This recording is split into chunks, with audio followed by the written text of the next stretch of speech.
जय हिंद साथियों, स्वागत है आप सभी का आज की एक और नई वीडियो में। आज की वीडियो दोस्तों काफी ज्यादा महत्वपूर्ण होने वाली है, क्योंकि आज की वीडियो में हम देखने वाले हैं भारतीय राष्ट्रीय आंदोलनों के 50 महत्वपूर्ण प्रश्न, जहां से एक या दो प्रश्न आपकी प्रत्येक परीक्षा में बार बार पूछे जाते हैं। तो वीडियो को लास्ट तक ध्यान से देखिए, और अगर आपको इन प्रश्नों के जवाब पहले से पता है तो कमेंट बॉक्स में अपना स्कोर कमेंट जरूर करिए। तो चलिए वीडियो शुरू करते हैं। पहला सवाल है कि 1857 के प्रथम स्वतंत्रता संग्राम का प्रतीक चिन्ह क्या तय किया गया था। तो जैसा हम सभी को पता है कि 1857 की क्रांति को प्रथम स्वतंत्रता संग्राम कहा जाता था, और जो इसका प्रतीक चिन्ह तय किया गया था वो कमल और रोटी को तय किया गया था। तो ऑप्शन यहाँ पे बी से जवाब हो जाएगा। चलिए अगला प्रश्न देखते हैं कि 1857 के विद्रोह के समय ब्रिटेन के प्रधानमंत्री कौन थे। तो 1857 के विद्रोह के समय जो ब्रिटेन के प्रधानमंत्री थे वे लॉर्ड पामरस्टन थे। तो ऑप्शन यहाँ पे डी से जवाब हो जाएगा। चलिए अगला प्रश्न है कि 1857 की क्रांति के दौरान बिहार के जगदीशपुर से विद्रोह का नेतृत्व किसने किया था। तो जो 1857 के दौरान जो बिहार के जगदीशपुर से जो विद्रोह का नेतृत्व किया गया था वो वीर कुंवर सिंह के द्वारा किया गया था। तो ऑप्शन यहाँ पे आपका ए सही जवाब हो जाएगा। चलिए अगला प्रश्न देखते हैं कि 1857 के संग्राम को भारत का प्रथम स्वतंत्रता संग्राम किसने कहा था। तो जो 1857 की क्रांति को जो भारत का प्रथम स्वतंत्रता संग्राम कहा गया था वो बी.डी. सावरकर के द्वारा कहा गया था। तो ऑप्शन यहाँ पे सी से जवाब हो जाएगा। चलिए अगला प्रश्न है कि 1873 में सत्यशोधक समाज की स्थापना किसके द्वारा की गई थी। तो जो सत्यशोधक समाज की स्थापना की गई थी वो 1873 में ज्योतिबा फुले के द्वारा की गई थी। तो ऑप्शन यहाँ पे डी से जवाब हो जाएगा। चलिए अगला प्रश्न देखते हैं कि गुलामगिरी नामक प्रसिद्ध पुस्तक के लेखक कौन हैं। तो गुलामगिरी जो पुस्तक है वो ज्योतिबा फुले के द्वारा लिखी गई है। तो ऑप्शन यहाँ पे ए सही जवाब हो जाएगा। चलिए अगला प्रश्न देखते हैं कि वेदों की और लौटों का प्रसिद्ध नारा किसने दिया था। तो वेदों की और लौटों का जो प्रसिद्ध नारा दिया गया था वो स्वामी दयानंद सरस्वती के द्वारा दिया गया था। तो ऑप्शन यहाँ पे बी सही जवाब हो जाएगा। चलिए अगला प्रश्न देखते हैं कि 1874 में प्रकाशित सत्यार्थ प्रकाश पुस्तक के लेखक कौन हैं। तो जो सत्यार्थ प्रकाश पुस्तक है वो 1874 में प्रकाशित हुई थी, और इसके लेखक स्वामी दयानंद सरस्वती जी हैं। तो ऑप्शन यहाँ पे सी से जवाब हो जाएगा। चलिए अगला प्रश्न है कि 1893 के शिकागो विश्व धर्म सम्मेलन में भारत का प्रतिनिधित्व किसने किया था। तो 1893 के शिकागो विश्व धर्म सम्मेलन में भारत का प्रतिनिधित्व स्वामी विवेकानंद के द्वारा किया गया था। तो ऑप्शन यहाँ पे डी से जवाब हो जाएगा। चलिए अगला प्रश्न है कि 1784 में कोलकाता में एशियाटिक सोसाइटी ऑफ बंगाल की स्थापना किसने की थी। तो जो एशियाटिक सोसाइटी ऑफ बंगाल की स्थापना की गई थी वो 1784 में सर विलियम जोन्स के द्वारा की गई थी। तो ऑप्शन यहाँ पे ए सही जवाब हो जाएगा। चलिए अगला प्रश्न देखते हैं कि भारतीय राष्ट्रीय कांग्रेस की स्थापना किस वर्ष की गई थी। तो भारतीय राष्ट्रीय कांग्रेस की स्थापना सन 1885 ईस्वी में ए.ओ. ह्यूम के द्वारा की गई थी। तो आपको ध्यान रखना है भारतीय राष्ट्रीय कांग्रेस की स्थापना 1885 में हुई थी।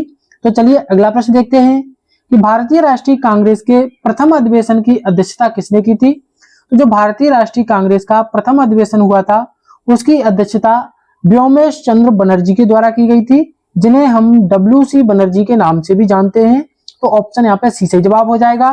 चलिए अगला प्रश्न देखते हैं कि भारतीय राष्ट्रीय कांग्रेस के प्रथम मुस्लिम अध्यक्ष कौन थे। तो जो भारतीय राष्ट्रीय कांग्रेस के प्रथम मुस्लिम अध्यक्ष थे वे बरुद्दीन तैयबजी थे। तो ऑप्शन यहाँ पे डी से जवाब हो जाएगा। चलिए अगला प्रश्न देखते हैं कि poverty and un British rule in India नामक पुस्तक के लेखक कौन है। तो the poverty and un British rule in India नामक पुस्तक के लेखक दादा भाई नौरोजी हैं। तो ऑप्शन यहाँ पे ए सही जवाब हो जाएगा। चलिए अगला प्रश्न देखते हैं कि 1906 के कांग्रेस के कलकत्ता अधिवेशन में सर्वप्रथम स्वराज शब्द की मांग किसने रखी थी। तो जो स्वराज शब्द की मांग रखी गई थी वो सबसे पहले 1906 में कांग्रेस के कलकत्ता अधिवेशन में दादा भाई नौरोजी के द्वारा रखी गई थी। तो ऑप्शन यहाँ पे बी से जवाब हो जाएगा। चलिए अगला प्रश्न देखते हैं कि 1905 में बंगाल का विभाजन किस वायसराय के कार्यकाल में हुआ था। जो 1905 में बंगाल का विभाजन हुआ था वो लॉर्ड कर्जन के कार्यकाल में हुआ था। तो ऑप्शन यहाँ पे सी सही जवाब हो जाएगा। चलिए अगला प्रश्न है कि 1905 के बंगाल विभाजन के विरोध में कौन सा आंदोलन शुरू हुआ था। तो जब 1905 का बंगाल विभाजन हुआ था तो उसके विरोध में स्वदेशी एवं बहिष्कार आंदोलन शुरू हुआ था। तो ऑप्शन यहाँ पे डी सही जवाब हो जाएगा। चलिए अगला प्रश्न है कि 1905 के बंगाल विभाजन को किस वर्ष रद्द किया गया था। तो 1905 के बंगाल के विभाजन को 1911 में रद्द कर दिया गया था। तो ऑप्शन यहाँ पे ए सही जवाब हो जाएगा। और 1911 में ही भारत की राजधानी कलकत्ता को दिल्ली स्थानांतरित किया गया था। तो चलिए अगला प्रश्न देखते हैं कि भारतीय राष्ट्रीय कांग्रेस का प्रथम विभाजन जो कि गर्म दल और नरम दल में जो विभाजित हुआ था वो किस अधिवेशन में हुआ था। तो जो भारतीय राष्ट्रीय कांग्रेस का विभाजन हुआ था वो 1907 के सूरत अधिवेशन में हुआ था। तो ऑप्शन यहाँ पे बी सही जवाब हो जाएगा। चलिए अगला प्रश्न है कि 1904 में नासिक में क्रांतिकारी संगठन अभिनव भारत की स्थापना किसने की थी। जो अभिनव भारत की स्थापना की गई थी वो 1904 में विनायक दामोदर सावरकर यानी बीडी सावर के द्वारा की गई थी। तो ऑप्शन यहाँ पे आपका सी से जवाब हो जाएगा। चलिए अगला प्रश्न है कि 1913 में सैन फ्रांसिस्को में गदर पार्टी की स्थापना किसने की थी। तो जो गदर पार्टी की स्थापना की गई थी वो 1913 में अमेरिका के सैन फ्रांसिस्को शहर में लाला हरदयाल और सोहन सिंह भकना के द्वारा की गई थी। तो ऑप्शन यहाँ पे डी सही जवाब हो जाएगा। चलिए अगला प्रश्न देखते हैं कि 1909 के मार्ले मिंटो सुधार का सबसे विवादित प्रावधान क्या था। तो जो 1909 के मार्ले मिंटो सुधार का सबसे विवादित प्रावधान था वो मुस्लिमों के लिए पृथक निर्वाचन मंडल चुनना था। तो ऑप्शन यहाँ पे ए सही जवाब हो जाएगा। चलिए अगला प्रश्न देखते हैं कि 1916 के ऐतिहासिक लखनऊ समझौते जिसमें कांग्रेस और मुस्लिम लीग का मिलन हुआ था इसकी अध्यक्षता किसने की थी। दोस्तों ध्यान रखिए 1916 के लखनऊ समझौते की अध्यक्षता अंबिका चरण मजूमदार के द्वारा की गई थी। तो ऑप्शन यहाँ बी सही जवाब हो जाएगा। चलिए अगला प्रश्न देखते हैं कि भारत में होम रूल लीग आंदोलन 1916 शुरू करने का श्रेय मुख्य रूप से किन्हें जाता है। तो जो भारत में होम रूल लीग आंदोलन की शुरुआत की थी वो बाल गंगाधर तिलक और एनी बेसेंट के द्वारा 1916 में की गई थी। तो ऑप्शन यहाँ पे आपका सी से जवाब हो जाएगा। चलिए अगला प्रश्न देखते हैं कि महात्मा गांधी के राजनीतिक गुरु कौन थे। तो महात्मा गांधी जी के जो राजनीतिक गुरु थे वे गोपाल कृष्ण गोखले थे। तो ऑप्शन है डी से जवाब हो जाएगा। चलिए अगला प्रश्न है कि महात्मा गांधी ने भारत में अपना पहला सफल सत्याग्रह 1917 में कहाँ किया था। तो जो महात्मा गांधी जी ने अपना पहला जो सफल सत्याग्रह शुरू किया गया था वो 1917 में बिहार के चंपारण में शुरू किया था। तो ऑप्शन यहाँ पे ए सही जवाब हो जाएगा। चलिए अगला प्रश्न देखते हैं कि जलियांवाला बाग हत्याकांड किस तिथि को घटित हुआ था। तो जो जलियांवाला बाग हत्याकांड हुआ था वो 13 अप्रैल 1919 को अमृतसर शहर में घटित हुआ था। तो ऑप्शन यहाँ पे आपका बी सही जवाब हो जाएगा। चलिए अगला प्रश्न देखते हैं कि जलियांवाला बाग हत्याकांड की जांच हेतु ब्रिटिश सरकार ने किस आयोग का गठन किया था। तो जो जलियांवाला बाग हत्याकांड हुआ था उसकी जांच हेतु ब्रिटिश सरकार ने हंटर आयोग का गठन किया था। तो ऑप्शन यहाँ पे सी सही जवाब हो जाएगा। चलिए अगला प्रश्न देखते हैं कि जलियांवाला बाग हत्याकांड के विरोध में किसने अपनी नाइटहुड की उपाधि लौटा दी थी। तो जो जलियांवाला बाग हत्याकांड हुआ था उसके विरोध में जो अपनी नाइटहुड की उपाधि वापस कर दी थी वो रविंद्रनाथ टैगोर ने कर दी थी। तो ऑप्शन है डी से जवाब हो जाएगा। चलिए अगला प्रश्न देखते हैं कि उत्तर प्रदेश के गोरखपुर जिले में प्रसिद्ध चौरी चौरा की घटना किस वर्ष हुई थी। तो जो उत्तर प्रदेश के गोरखपुर जिले में जो चौरी चौरा घटना हुई थी जिसमें प्रदर्शनकारियों ने एक थाने में आग लगा दी थी जिसमें करीब 22 पुलिसकर्मी जल करके मारे गए थे। यह घटना 1922 में घटित हुई थी। तो ऑप्शन यहाँ पे ए सही जवाब हो जाएगा। और इसी घटना के चलते गांधी जी ने अपना असहयोग आंदोलन को वापस ले लिया था। तो चलिए अगला प्रश्न देखते हैं कि 1923 में इलाहाबाद में स्वराज पार्टी का गठन किन नेताओं ने किया था। तो जो इलाहाबाद शहर में स्वराज पार्टी का गठन किया गया था वो 1923 में चित्तरंजन दास और मोतीलाल नेहरू के द्वारा किया गया था। तो ऑप्शन है बी सही जवाब हो जाएगा। चलिए अगला प्रश्न देखते हैं कि उत्तर प्रदेश के इतिहास से संबंधित प्रसिद्ध काकोरी ट्रेन एक्शन की घटना कब हुई थी। तो जो काकोरी ट्रेन एक्शन यानी काकोरी कांड हुआ था वो 9 अगस्त 1925 को हुआ था। तो ऑप्शन यहाँ पे आपका सी से जवाब हो जाएगा। चलिए अगला प्रश्न देखते हैं कि साइमन कमीशन के विरोध प्रदर्शन के दौरान पुलिस लाठीचार्ज में किस प्रमुख नेता की मृत्यु हो गई थी। तो जो साइमन कमीशन भारत आया था वो 1928 में आया था और इसका विरोध करते हुए पुलिस लाठीचार्ज के दौरान लाला लाजपत राय की मृत्यु हो गई थी। तो ऑप्शन यहाँ पे डी से जवाब हो जाएगा। चलिए अगला प्रश्न देखते हैं कि 1929 के भारतीय राष्ट्रीय कांग्रेस के लाहौर अधिवेशन में पूर्ण स्वराज का प्रस्ताव किसकी अध्यक्षता में पारित हुआ था। तो जो पूर्ण स्वराज का प्रस्ताव पारित हुआ था वो कांग्रेस के लाहौर अधिवेशन में, ध्यान रखिए 1929 में जवाहरलाल नेहरू की अध्यक्षता में पारित हुआ था। तो ऑप्शन यहाँ पे ए सही जवाब हो जाएगा। चलिए अगला प्रश्न देखते हैं कि महात्मा गांधी ने 12 मार्च 1930 को प्रसिद्ध दांडी मार्च कहां से शुरू किया था।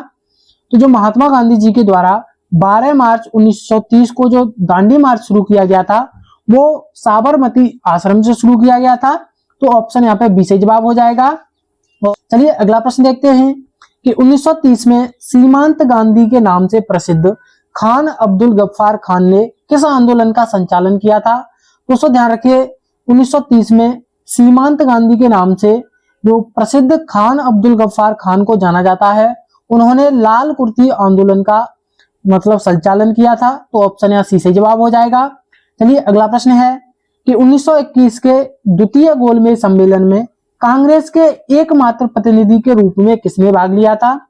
तो जो 1931 के द्वितीय गोलमेज सम्मेलन में कांग्रेस के एकमात्र प्रतिनिधि के रूप में जो भाग लिया गया था वो महात्मा गांधी जी के द्वारा लिया गया था। तो ऑप्शन है डी से जवाब हो जाएगा। दोस्तों ध्यान रखिए गांधी जी ने केवल एकमात्र द्वितीय गोलमेज सम्मेलन में भाग लिया था। तो चलिए अगला प्रश्न है कि तीनों गोलमेज सम्मेलनों 1930, 1931 और 1932 में भाग लेने वाले भारतीय नेता कौन थे। तो जो तीनों गोलमेज सम्मेलनों में भाग लिया गया था वो डॉक्टर भीमराव अंबेडकर के द्वारा लिया गया था। तो ऑप्शन ए सही जवाब हो जाएगा। चलिए अगला प्रश्न देखते हैं कि 1932 में महात्मा गांधी और डॉक्टर भीमराव अंबेडकर के मध्य कौन सा ऐतिहासिक समझौता हुआ था। तो 1932 में महात्मा गांधी और डॉक्टर भीमराव अंबेडकर के बीच में पूना पैक्ट हुआ था। तो ऑप्शन यहाँ पे बी से जवाब हो जाएगा। चलिए अगला प्रश्न है कि 1928 में गठित भारतीय ट्रेड यूनियन कांग्रेस यानी AITUC के पहले अध्यक्ष कौन थे। तो जो 1928 में गठित भारतीय ट्रेड यूनियन कांग्रेस थी उसके पहले अध्यक्ष लाला लाजपत राय थे। तो ऑप्शन यहाँ पे सी से जवाब हो जाएगा। चलिए अगला प्रश्न देखते हैं कि 1936 में अखिल भारतीय किसान सभा का प्रथम सम्मेलन कहां आयोजित किया गया था और इसके अध्यक्ष कौन थे। तो जो 1936 में अखिल भारतीय किसान सभा का प्रथम सम्मेलन आयोजित हुआ था वो लखनऊ में हुआ था और इसके अध्यक्ष स्वामी सहजानंद सरस्वती थे। तो ऑप्शन यहाँ पे डी से जवाब हो जाएगा। चलिए अगला प्रश्न है कि किस अधिनियम द्वारा ब्रिटिश भारत में प्रांतीय स्वायत्तता लागू की गई थी। यानी जो भारत में प्रोविंशियल ऑटोनॉमी लागू की गई थी वो ध्यान रखिए भारत सरकार अधिनियम 1935 के द्वारा लागू की गई थी। तो ऑप्शन यहाँ ए सही जवाब हो जाएगा। चलिए अगला प्रश्न है कि 1939 में त्रिपुरी संकट के बाद कांग्रेस अध्यक्ष पद से त्यागपत्र देकर सुभाष चंद्र बोस ने किस दल की स्थापना की थी। तो 1939 में जो नेताजी सुभाष चंद्र बोस थे उन्होंने कांग्रेस पद से इस्तीफा दे दिया था। उसके बाद उन्होंने फॉरवर्ड ब्लॉक की स्थापना की थी। तो ऑप्शन यहाँ बी से जवाब हो जाएगा। चलिए अगला प्रश्न है कि 1940 में महात्मा गांधी द्वारा प्रारंभ किए गए व्यक्तिगत सत्याग्रह के प्रथम सत्याग्रही कौन थे। तो जो 1940 में महात्मा गांधी जी के द्वारा व्यक्तिगत सत्याग्रह चालू किया गया था उसके पहले सत्याग्रही आचार्य विनोबा भावे थे। तो ऑप्शन यहाँ पे सी से जवाब हो जाएगा। और जो दूसरे सत्याग्रही थे वे पंडित जवाहरलाल नेहरू थे। तो चलिए अगला प्रश्न है कि 8 अगस्त 1942 को भारत छोड़ो आंदोलन के दौरान गांधी जी ने कौन सा प्रसिद्ध नारा दिया था। तो जो भारत छोड़ो आंदोलन की शुरुआत हुई थी वो 8 अगस्त 1942 को हुई थी और उस समय महात्मा गांधी जी के द्वारा करो या मरो का नारा दिया गया था। तो ऑप्शन यहाँ पे डी से जवाब हो जाएगा। चलिए अगला प्रश्न है कि 1942 के भारत छोड़ो आंदोलन के दौरान उत्तर प्रदेश के किस स्थान पर पहली समानांतर सरकार बनी थी। दोस्तों ध्यान रखिए 1942 में भारत छोड़ो आंदोलन के समय उत्तर प्रदेश में जो पैरेलल गवर्नमेंट बनी थी वो बलिया में बनी थी। तो ऑप्शन यहाँ पे ए सही जवाब हो जाएगा। चलिए अगला प्रश्न है कि 1942 के आंदोलन के दौरान गुप्त रूप से भूमिगत कांग्रेस रेडियो का संचालन किसने किया था? तो जो भारत छोड़ो आंदोलन के समय जो भूमिगत यानी गुप्त रूप से कांग्रेस रेडियो का संचालन किया गया था वो उषा मेहता के द्वारा किया गया था। तो ऑप्शन यहाँ पे बी सही जवाब हो जाएगा। चलिए अगला प्रश्न देखते हैं कि भारतीय राष्ट्रीय कांग्रेस की प्रथम महिला अध्यक्ष कौन थी? तो भारतीय राष्ट्रीय कांग्रेस की प्रथम महिला अध्यक्ष एनी बेसेंट थी। तो ऑप्शन सी सही जवाब हो जाएगा। वहीं अगर भारतीय राष्ट्रीय कांग्रेस की प्रथम भारतीय महिला अध्यक्ष की बात की जाए तो बे सरोजिनी नायडू थी। तो चलिए अगला प्रश्न है कि 15 अगस्त 1947 को भारत की स्वतंत्रता के समय भारतीय राष्ट्रीय कांग्रेस के अध्यक्ष कौन थे? तो 15 अगस्त 1947 को ध्यान रखिए भारतीय राष्ट्रीय कांग्रेस के अध्यक्ष जेबी कृपलानी थे। तो ऑप्शन यहाँ पे डी सही जवाब हो जाएगा। तो चलिए आज का हमारा अंतिम सवाल है कि स्वतंत्र भारत के प्रथम तथा अंतिम भारतीय गवर्नर जनरल कौन थे? तो इस सवाल का जवाब आपको कमेंट बॉक्स में बताना है। तो उम्मीद करते हैं आपको वीडियो पसंद आई होगी। तो ऐसी डेली वीडियो देखने के लिए चैनल को सब्सक्राइब जरूर कर लें। हम मिलेंगे नेक्स्ट वीडियो में, तब तक के लिए जय हिंद।